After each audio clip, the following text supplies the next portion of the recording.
जय हिंद मेरे प्यारे दोस्तों। तो ज्योमेट्री सीरीज की नेक्स्ट वीडियो में आपका स्वागत है। मेरा आज का जो टॉपिक है जो मैं आपको बताने वाला हूं वो है त्रिभुज का बहिष्कोण। ठीक है, त्रिभुज का बहिष्कोण क्या होता है? Exterior angle of A triangle.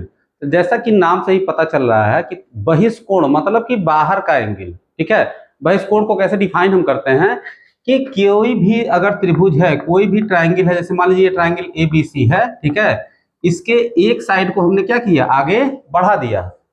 इस साइड को हमने क्या कर दिया, आगे बढ़ा दिया। ठीक है, तो ये जो एंगल बनेगा त्रिभुज के साथ, ये जो कोण बनेगा त्रिभुज के साथ, इसी को हम क्या कहते हैं, बहिष्कोण कहते हैं। ठीक है, और इसकी सबसे खास बात ये होती है कि ये जो बहिष्कोण बनता है, देखिए एंगल ACD बन रहा है ना, ये वाला एंगल। ठीक है, ये ACD जो होता है इसके ठीक अपोजिट जो इंटरनल एंगल होते हैं, जो आंतरिक कोण होते हैं, उनके योग के ये क्या होता है, बराबर होता है। ठीक है, अगर आपको कहा जाए कि दिखाइए कि आखिर ये क्यों बराबर होता है, ये वाला एंगल जो है इसके और इसके सम के बराबर क्यों होता है, ठीक है, तो इसको कैसे हम प्रूफ करेंगे, इसका प्रूफ मैं आपको बता दे रहा हूं। देखिए BCD कैसी रेखा है, एक सीधी रेखा है कि नहीं है? BCD क्या है, एक सीधी रेखा है। ठीक है, तो सीधी रेखा पे जो एंगल बनता है, जो कोण बनता है, उसे हम सरलरेखी कोण कहते हैं, रेखीय कोण कहते हैं, स्ट्रेट एंगल, और ये 180 डिग्री का होता है। तो अगर मैं लिख दूं कि एंगल BCD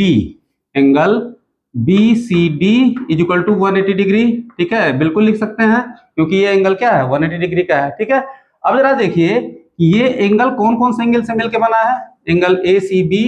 अब इस एंगल में कौन कौन से एंगल सम्मिलित हैं, ये सम्मिलित है और ये सम्मिलित है, तो इसको हम लिख सकते हैं angle ACB plus angle ACD।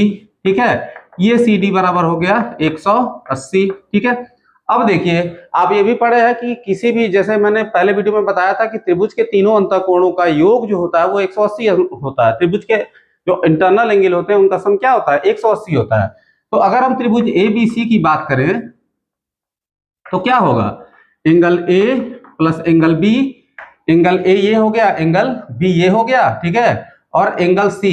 ठीक है, अब चूंकि C पे यहाँ पे दो एंगल बना हुआ तो इसको मैं लिख दे रहा हूं ACB प्लस एंगल ACB। ठीक है, ये भी बराबर क्या हो गया, 180 डिग्री हो गया। अब जरा देखिए इन दोनों को, इसको देखिए और इसको देखिए, इन दोनों का राइट हैंड साइड बराबर है, दाहिना पक्ष दोनों का बराबर है 180 180। तो हम क्या लिख सकते हैं, जब दाहिना पक्ष बराबर होता है तो बायां पक्ष भी बराबर होगा। तो angle ACB plus angle ACD बराबर हो जाएगा angle A plus angle B। ठीक है, और प्लस एंगल ACB।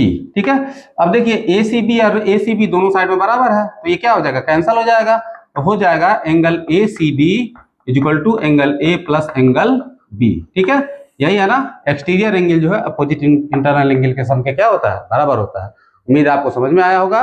लाइक कीजिए, सब्सक्राइब कीजिए, फॉलो कीजिए। धन्यवाद।